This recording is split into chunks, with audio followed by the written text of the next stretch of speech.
Shut up and sit down. Global warming पर निबंध परिचय। ग्लोबल वार्मिंग के विभिन्न कारक हैं, जिसमें कुछ प्रकृति प्रदत्त है तथा कुछ मानव निर्मित कारक हैं। ग्लोबल वार्मिंग में वृद्धि के सबसे प्रमुख कारकों में ग्रीन हाउस गैस है, जो कुछ प्राकृतिक प्रक्रियाओं व मानवीय क्रियाओं से उत्पन्न होता है। 20वीं शताब्दी में जनसंख्या वृद्धि, ऊर्जा का अत्यधिक उपयोग से ग्रीन हाउस गैस के स्तर में वृद्धि हुई है।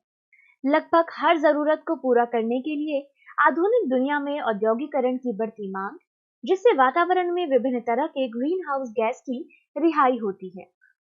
कार्बन डाइऑक्साइड CO2 तथा सल्फर डाइऑक्साइड SO2 की मात्रा हाल ही के वर्षों से 10 गुना बढ़ गई है। विभिन्न प्राकृतिक औद्योगिक क्रियाएं, जिसमें प्रकाश संश्लेषण और ऑक्सीकरण भी सम्मिलित है, इन सब से कार्बन डाइऑक्साइड की मात्रा में वृद्धि होती है। अन्य green house gas methane, nitrogen के oxide, nitrous oxide, halocarbon, chlorofluorocarbon, CFCs, chlorine और ब्रोमीन यौगिक इत्यादि कार्बनिक सामग्री का अवायवीय अपघटन है। कुछ ग्रीन हाउस गैस वायुमंडल में एकत्र होते हैं और वायुमंडल के संतुलन को विक्षुब्ध करते हैं। उनमें गर्म विकरणों को अवसंशोषित करने की क्षमता होती है और इसलिए पृथ्वी की सतह पर तापमान में वृद्धि होती है। ग्लोबल वार्मिंग के प्रमुख कारक ग्रीन हाउस गैस जैसे CO2, मीथेन पृथ्वी पर बढ़ते ग्लोबल वार्मिंग का मुख्य कारक है। इसका सीधा प्रभाव समुद्री स्तर का विस्तार, पिघलती बर्फ की चट्टानें, ग्लेशियर, अप्रत्याशित जलवायु परिवर्तन पर होता है। यह जीवन पर बढ़ते मृत्यु के संकट का प्रतिनिधित्व करता है।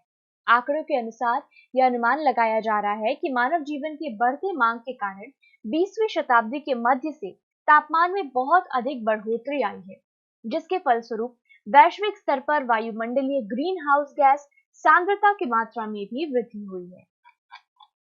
पिछली सदी की 1983, 1987, 1988, 1989 और 1991 सबसे गर्म 6 वर्ष रहे हैं, यह मापा गया है। इसने ग्लोबल वार्मिंग में अत्यधिक वृद्धि किया, जिसके फलस्वरूप प्राकृतिक आपदाओं का अनपेक्षित प्रकोप सामने आया, जैसे बाढ़, चक्रवात, सुनामी, सूखा, भूस्खलन, भोजन की कमी, बर्फ पिघलना, महामारी रोग, मृत्यु आदि। इस कारणवश प्रकृति के घटना चक्र में असंतुलन उत्पन्न होता है, जो इस ग्रह पर जीवन के अस्तित्व के समाप्ति का संकेत है।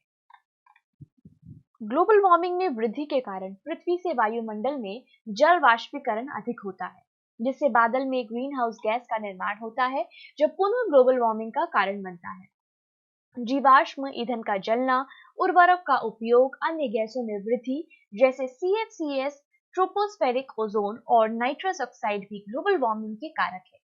तकनीकी आधुनिकीकरण, प्रदूषण विस्फोट, औद्योगिक विस्तार के बढ़ती मांग, जंगलों की अंधाधुंध कटाई तथा शहरीकरण ग्लोबल वार्मिंग वृद्धि में प्रमुख रूप से सहायक है। हम जंगल की कटाई तथा आधुनिक तकनीक के उपयोग से प्राकृतिक प्रक्रियाओं को विक्षुब्ध डिस्टर्ब कर रहे हैं, जैसे वैश्विक कार्बन चक्र, ओजोन के परत में छिद्र बनना तथा UV तरंगों का पृथ्वी पर आगमन, जिससे ग्लोबल वार्मिंग में वृद्धि हो रही है। ग्लोबल वार्मिंग के प्रभाव। ग्लोबल वार्मिंग के स्रोतों में वृद्धि से साफ तौर पर ग्लोबल वार्मिंग के प्रभाव देखा जा सकता है। US भूगर्भीय सर्वेक्षण US जियोलॉजिकल सर्वे के अनुसार मोंटाना ग्लेशियर नेशनल पार्क पर 150 ग्लेशियर मौजूद थे, पर ग्लोबल वार्मिंग की वजह से वर्तमान में मात्र 25 ग्लेशियर बचे हैं। अधिक स्तर पर जलवायु में परिवर्तन तथा तापमान से ऊर्जा, वायुमंडल की ऊपरी सतह पर ठंडा तथा उष्णकटिबंधीय महासागर के गर्म होने से लेकर तूफान अधिक खतरनाक, शक्तिशाली और मजबूत बन जाते हैं।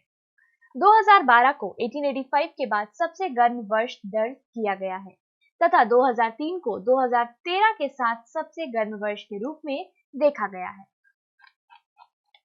ग्लोबल वार्मिंग के फलस्वरूप वर्तमान वातावरण की जलवायु में बढ़ती गर्मी का मौसम, कम होता ठंड का मौसम, बर्फ के चट्टानों का पिघलना, तापमान का बढ़ना, हवा परिसंचरण पैटर्न में बदलाव, बिन मौसम के वर्षा का होना, ओजोन परत में छिद्र, भारी तूफान की घटना, चक्रवात, सूखा, बाढ़ और इसी तरह के अनेक प्रभाव है। ग्लोबल वार्मिंग का समाधान। सरकारी एजेंसियों, व्यवसाय प्रधान, निजी क्षेत्र, NGOs आदि द्वारा बहुत से कार्यक्रम ग्लोबल वार्मिंग कम करने के लिए चलाए तथा क्रियान्वित किए जा रहे हैं। ग्लोबल वार्मिंग की वजह से पहुंचने वाले क्षति में कुछ क्षति ऐसे हैं: बर्फ की चट्टानों का पिघलना, जिसे किसी भी समाधान के माध्यम से पुनः प्राप्त नहीं किया जा सकता है। जो भी हो, हमें रुकना नहीं चाहिए और सबको बेहतर प्रयास करना चाहिए ग्लोबल वार्मिंग के प्रभाव को कम करने के लिए। हमें ग्रीन हाउस गैस का उत्सर्जन कम करना चाहिए तथा वातावरण में हो रहे कुछ जलवायु परिवर्तन जो वर्षों से चला आ रहा है, उन्हें अपनाने की कोशिश करनी चाहिए। निष्कर्ष: ग्लोबल वार्मिंग कम करने के उपाय: हमें बिजली के स्थान पर स्वच्छ ऊर्जा जैसे सौर ऊर्जा, पवन ऊर्जा तथा भूतापीय ऊर्जा द्वारा उत्पादित ऊर्जा का उपयोग करना चाहिए। कोयला, तेल के जलने के स्तर को कम करना चाहिए। परिवहन और इलेक्ट्रिक उपकरणों का उपयोग कम चाहिए। इससे ग्लोबल वार्मिंग का स्तर काफी हद तक कम होगा।